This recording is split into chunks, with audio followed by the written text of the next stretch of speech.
दुनिया की तारीख में कुछ ऐसे राज मौजूद हैं जो वक्त के साथ खत्म नहीं होते बल्कि मजीद गहरे हो जाते हैं, और उनमें सबसे बड़ा, सबसे पुराना और सबसे ज्यादा हैरानकुन राज मिस्र के अहराम हैं।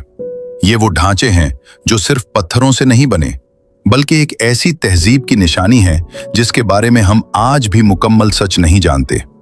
हजारों साल पहले जब दुनिया के ज्यादातर हिस्से अभी तरक्की के इब्तिदाई मराहिल में थे, उस वक्त मिस्र की जमीन पर वो इमारतें खड़ी की जा रही थी जो आज भी इंसान को खामोश कर देती हैं।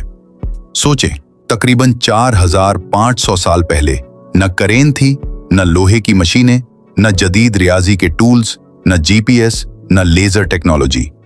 मगर इसके बावजूद इंसान ने ऐसी इमारतें बना दी जो आज भी जमीन पर सबसे ज्यादा मजबूत और पुरअसरार ढांचों में शुमार होती हैं। ये सिर्फ एक या दो अहराम नहीं बल्कि पूरा एक शहर है पत्थरों का, जिसमें सबसे मशहूर है ग्रेट पिरामिड ऑफ गीजा। ये अहराम आज भी हैरान करता है क्योंकि इसकी बुलंदी, इसकी सिमेट्री और इसकी प्रिसिजन आज की जदीद इंजीनियरिंग को भी चैलेंज करती है। ये सवाल आज भी जिंदा है कि आखिर इतने बड़े पत्थर कहां से आए और कैसे लाए गए। कुछ पत्थरों का वजन 70 टन से भी ज्यादा है। आज अगर जदीद क्रेन्स न हों तो इन पत्थरों को हिलाना भी मुश्किल है, मगर हजारों साल पहले ये काम कैसे हुआ? यही वो पहला राज है जो आज तक हल नहीं हो सका। कुछ माहिरीन कहते हैं कि बड़े बड़े रैंप बनाए गए थे और हजारों मजदूर रस्सियों और लकड़ी के रूलर्स की मदद से पत्थरों को ऊपर ले जाते थे। लेकिन अगर ये हकीकत है तो फिर वो रैंप आज कहां हैं? इनके वाज़ेह आसार क्यों नहीं मिलते? यही वो जगह है जहां तारीख खामोश हो जाती है और सवालात शुरू हो जाते हैं।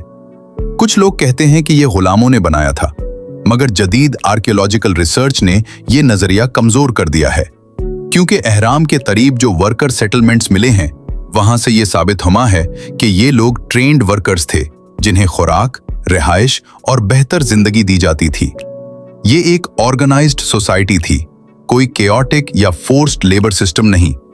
लेकिन जैसे जैसे हकीकत करीब आती है वैसे वैसे राज और बढ़ता जाता है।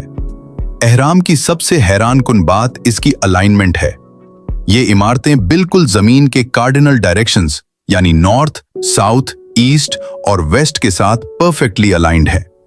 आज के जदीद आलात भी इस लेवल की प्रिसिजन हासिल करने में मुश्किल महसूस करते हैं।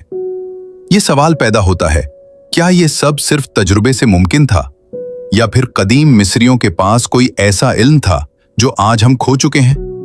और फिर एक और दिलचस्प नजरिया सामने आता है, एस्ट्रोनॉमी का।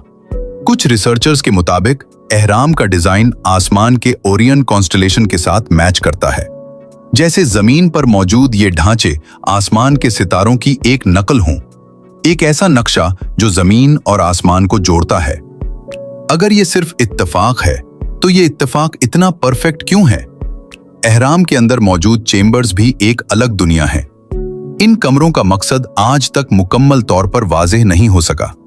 कुछ कहते हैं कि ये सिर्फ दफन के लिए थे, मगर अंदरूनी स्ट्रक्चर और हिडन पैसेजेस ये जाहिर करते हैं कि शायद इनका मकसद इससे कहीं ज्यादा कॉम्प्लेक्स था। कुछ थ्योरीज यहां तक कहती हैं कि ये सिर्फ मकबरे नहीं थे बल्कि एक ऐसी नॉलेज सिस्टम का हिस्सा थे जो शायद वक्त के साथ खो गया।